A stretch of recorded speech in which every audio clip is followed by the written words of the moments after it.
നമുക്ക് നേരിട്ട് കാര്യത്തേക്ക് കിടക്കാം. ഇത് വന്നിട്ട് BSF ബോർഡർ സെക്യൂരിറ്റി ഫോഴ്സിലെ ഹെഡ് കോൺസ്റ്റബിൾ എന്നുള്ള പോസ്റ്റിലേക്കുള്ള ആപ്ലിക്കേഷനാണ് വിളിച്ചിരിക്കുന്നത്. ഇത് വന്നിട്ട് ക്വാളിഫിക്കേഷൻ 12th PCM 12th പാസ്സായിരിക്കണം. ഫിസിക്സ് കെമിസ്ട്രി മാത്സ് പഠിച്ചവരായിരിക്കണം minimum. Or old ITI qualification, അതായത് 12 പാസ്സായ ആൾക്കാർക്ക് 60% പാസ്സായിരിക്കണം +2 ഫിസിക്സ് കെമിസ്ട്രി മാത്സിൽ. അതല്ലെങ്കിൽ ഹോൾഡ് ITI ക്വാളിഫിക്കേഷൻ. ഓക്കെ, ഇതാണ് ഇതിൻ്റെ ക്വാളിഫിക്കേഷൻ. ഇത് വന്നിട്ട് ടോട്ടൽ വേക്കൻസീസ് 1121 പോസ്റ്റ് ഉണ്ട്. ഓക്കെ, പോസ്റ്റിൻ്റെ പേര് head constable, radio operator, radio mechanic. Salary 25,500 മുതൽ 81,000 വരെ ഉണ്ട്. ഗവൺമെൻറ് ഓഫ് ഇന്ത്യ സാലറിയാണ് പ്ലസ് അലവൻസസ്.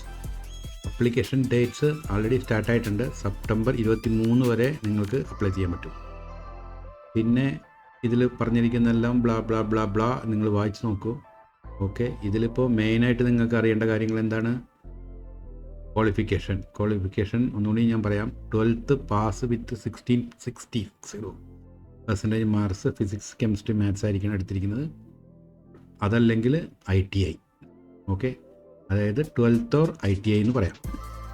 ഇതിൻ്റെ പേര് ഹെഡ് കോൺസ്റ്റബിൾ.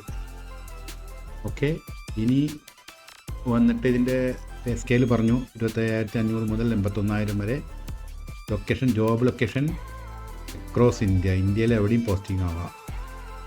ഓക്കെ, ഇതിൽ തന്നെ ഹെഡ് കോൺസ്റ്റബിൾ, റേഡിയോ ഓപ്പറേറ്റർ 910 വേക്കൻസിയാണ്. വലിയ വേക്കൻസിയാണ്. എങ്ങനെയും പഠിച്ച് പരീക്ഷ എഴുതി പാസ്സായി കഴിഞ്ഞാൽ നല്ലൊരു ജോബാണിത്. ഓക്കെ, +2 പാസ്സായവർക്ക്. പിന്നെ ഹെഡ് കോൺസ്റ്റബിൾ റേഡിയോ മെക്കാനിക്, അതായത് അത് ഒരു 211 വേക്കൻസി ഉണ്ട്. ഓക്കെ, UR അൺറിസർവ്ഡ് 64, EWS അതായത് economically weaker section 16, OBC 82, SC 28, ST 21, അങ്ങനെ അത് പോകും. ക്വാളിഫിക്കേഷൻ നമ്മൾ ആൾറെഡി പറഞ്ഞു. എന്നാലും ഇവിടെ ഒന്നുകൂടി കൊടുത്തിട്ടുണ്ട്, നമുക്കൊന്നുകൂടി കാണാതെ. ഓക്കെ, ഇത് വന്നിട്ട് 12th പാസ് ഫുൾ ഡീറ്റെയിൽസ് ഇവിടെ കൊടുത്തിട്ടുണ്ട്. 12th pass with physics chemistry and mathematics PCM with 60% aggregate or matriculation, അതല്ലെങ്കിൽ മെട്രിക്കുലേഷൻ അതായത് 10th class plus 2 year ITI candidate in electronics, radio and TV, computer operator, data entry operator or related trades. അതാണ് അത് head constable radio mechanic. വേറെ അറിയാനുള്ള age very important. Age വന്നിട്ട് 18 to 25 ഉള്ളിലായിരിക്കണം. അതായത് 23rd September 2025 25 വയസ്സ് കടക്കരുത്. കടന്ന ആൾക്കാർക്ക് അത് അപ്ലൈ ചെയ്യാൻ പറ്റില്ല. SC ST ആണെങ്കിൽ 30 വയസ്സ് വരെ റിലാക്സേഷൻ ഉണ്ട്. BSF പിന്നെ perks blah blah blah blah year allowance, അത് ഗവൺമെൻറ് ഓഫ് ഇന്ത്യയുടെ സാലറി സ്കെയിലാണ്. പിന്നെ അറിയാലോ, ഇത് ഒരു അർദ്ധസൈനിക വിഭാഗമാണ്. പിന്നെ ഇതിൻ്റെ സെലക്ഷൻ പ്രോസസ്സ് വന്നിട്ട് phase 1 physical standard test and physical efficiency test, അങ്ങനെ PST ആൻഡ് PET. ഇത് ഈ PST ആൻഡ് PET കോമൺ ആയിട്ട് ഉപയോഗിക്കുന്ന ടെസ്റ്റാണ്. Especially defence, CRPF, BSF, ITBF, even army, അതിലേക്കെല്ലാം ഇരിക്കുന്നു. Measurement of height, chest as per BSF norms, running, long jump, high jump. പിന്നെ അത് കഴിഞ്ഞ് phase 2 അതിൽ പാസ്സായ ആൾക്കാർക്ക് computer based test, mode online MCQ multiple choice question based. Total 100, total mark 200, duration 2 hours. Subject physics chemistry mathematics English and general നോളേജിലായിരിക്കും ആ test നടത്തുക. Negative marking ഉണ്ട്. ഒരു റോങ് ആൻസറിന് -0.25, അതായത് 0.25 മാർക്ക് നെഗറ്റീവ് മാർക്കിംഗ് വന്നു കഴിഞ്ഞാൽ കിട്ടും. അതായത് 3 ചോദ്യം ആൻസർ കറക്റ്റായി 4ാമത്തെ ചോദ്യം റോങ് ആയി ആൻസർ ചെയ്ത് കഴിഞ്ഞാൽ ആക്ച്വലി 3 മാർക്ക് കിട്ടേണ്ടടുത്ത് 2.25 മാർക്കേ കിട്ടുള്ളൂ. ഇവിടെ എനിക്ക് തോന്നുന്നത് 2 മാർക്കാണ് ഒരു ക്വസ്റ്റ്യന്, അപ്പോൾ ഒരു ആൻസറിന്. അപ്പോൾ 3 കറക്റ്റായി 6 മാർക്ക്. 4ാമത്തെ ഇതായി കഴിഞ്ഞാൽ -0.25 വരും. ഓക്കെ, പിന്നെ document verification of original document, skill test, dictation test 5 marks, paragraph reading, qualifying, detailed medical exam. അതെല്ലാം ആസ് യൂഷ്വൽ ഡിഫൻസിനുള്ള തന്നെയാണ്. കോൺസ്റ്റബിൾ സിലബസ്, അപ്രോക്സിമേറ്റ് സിലബസ് ഇവിടെ കൊടുത്തിട്ടുണ്ട്. അത് നിങ്ങൾ വായിച്ച് നോക്കുക. അതായത് ക്വാണ്ടം മെക്കാനിക്സ്, അതൊന്നും കേട്ട് കഴിഞ്ഞാൽ അത്ര പേടിക്കാനൊന്നുമില്ല, അതെല്ലാം ബുക്കും അവൈലബിൾ ആണ്. അപ്പോൾ കഴിഞ്ഞ വർഷത്തെ ക്വസ്റ്റ്യനും ആൻസറൊക്കെ പഠിച്ചു പോയാൽ മതി. ഓക്കെ, പ്രാക്ടീസ് ചെയ്താൽ മതി. ഹൗ ടു അപ്ലൈ, ഇത് ഓൺലൈൻ അപ്ലൈ മാത്രമേ ഉള്ളൂ.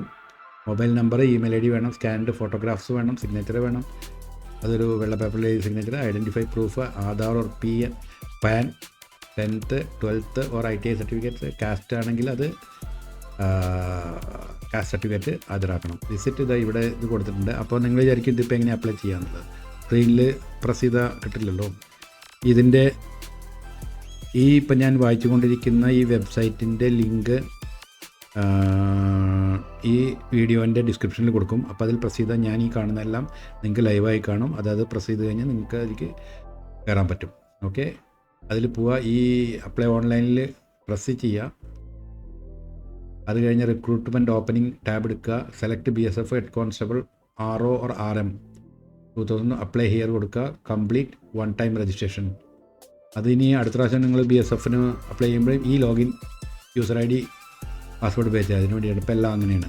Login and fill up the upload scanned photo, signature and documents, select exam centre and pay fee. അപ്പോൾ നമ്മുടെ അടുത്തുള്ള എക്സാം സെൻറ്റർ സെലക്ട് ചെയ്യുക, പേ ഫീ, ഒരു ചെറിയ ഫീ ഉണ്ട്, അത് എത്രയെന്ന് താഴത്തേക്ക് വരുമ്പോൾ കാണാം. Review, submit the form, download and print application for reference, അത് കയ്യിൽ വയ്ക്കുക. നിങ്ങളുടെ ഇമെയിലിലേക്ക് ഡീറ്റെയിൽസ് വരും. നോട്ടിഫിക്കേഷൻ റിലീസ് ചെയ്തത് August 24 ആണ്. Okay, online application start to be exam date അവർ നോട്ടിഫൈ ചെയ്യും. ഇനി ഫീസ് ജനറൽ, OBC, EWC മെയിലാണെങ്കിൽ 100, ഇത് SC ST female ex serviceman service charge 50. അതായത് മെയിനായിട്ട് ഇത് അറിയേണ്ടത് മെയിൽ ആൻഡ് ഫീമെയിൽ, ആണുങ്ങൾക്കും പെണ്ണുങ്ങൾക്കും അപേക്ഷിക്കാൻ പറ്റും ഈ പോസ്റ്റിലേക്ക്. ഇത് ഇമ്പോർട്ടൻ്റ് ആണ്. Okay, important links for BSF recruitment, ഇതായി അപ്ലൈ ഓൺലൈൻ അടിക്കുക, ലിങ്ക് കയറാൻ പറ്റും. ഡൗൺലോഡ് നോട്ടിഫിക്കേഷൻ അമർത്തി കഴിഞ്ഞാൽ നോട്ടിഫിക്കേഷൻ ഓൺ ആവും. അത് പക്ഷേ കുറേ ഉണ്ട്. ഇപ്പം ഞാൻ ഈ പറഞ്ഞ കാര്യങ്ങൾ തന്നെയാണ് അതിലുള്ളത്. അത് വായിച്ച് നോക്കേണ്ടവർക്ക് വായിച്ച് നോക്കാം. ഓക്കെ, പിന്നെ ഫൈനൽ ഇതാണ് എന്താ പറയുക, computer based test syllabus and give the best secure and. Okay, അപ്പോൾ എല്ലാവരും അപ്ലൈ ചെയ്യുക. മെയിനായിട്ട് ആണുങ്ങൾക്കും പെണ്ണുങ്ങൾക്കും അപേക്ഷിക്കാൻ പറ്റും.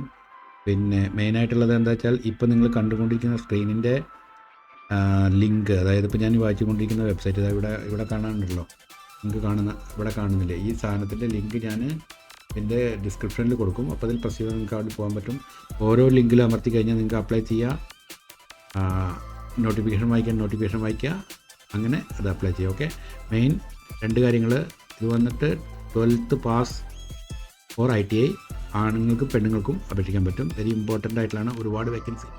അപ്പോൾ എല്ലാവരും അപ്ലൈ ചെയ്യാം. Thank you. പിന്നെ വേറെ കാര്യം, ഈ വീഡിയോ നിങ്ങൾ കണ്ട് നിങ്ങൾക്കത് പറ്റില്ലെങ്കിലും നിങ്ങളുടെ ഗ്രൂപ്പിലേക്ക് ഫോർവേഡ് ചെയ്ത് കൊടുക്കുക ഈ യൂട്യൂബ് ലിങ്ക്. പിന്നെ ഫാമിലി ഗ്രൂപ്പ്, ഫ്രണ്ട്സ് ഗ്രൂപ്പ്, അങ്ങനത്തെ ഗ്രൂപ്പുകൾ ഉണ്ടാവുമല്ലോ, സോഷ്യൽ ഗ്രൂപ്പുകൾക്ക് കഴിഞ്ഞാൽ അവർക്കെല്ലാം അപ്ലൈ ചെയ്യാൻ പറ്റും. പിന്നെ നിങ്ങളുടെ അറിയുന്ന ആൾക്കാരെ ഈ ഇതിൽ വെയിറ്റ് ചെയ്യുന്ന ആൾക്കാരുണ്ടാവും, ഈ ഏജിൽ ഈ ക്വാളിഫിക്കേഷനിലും അവർക്കും അയച്ചു കൊടുക്കുക. Okay, thank you again.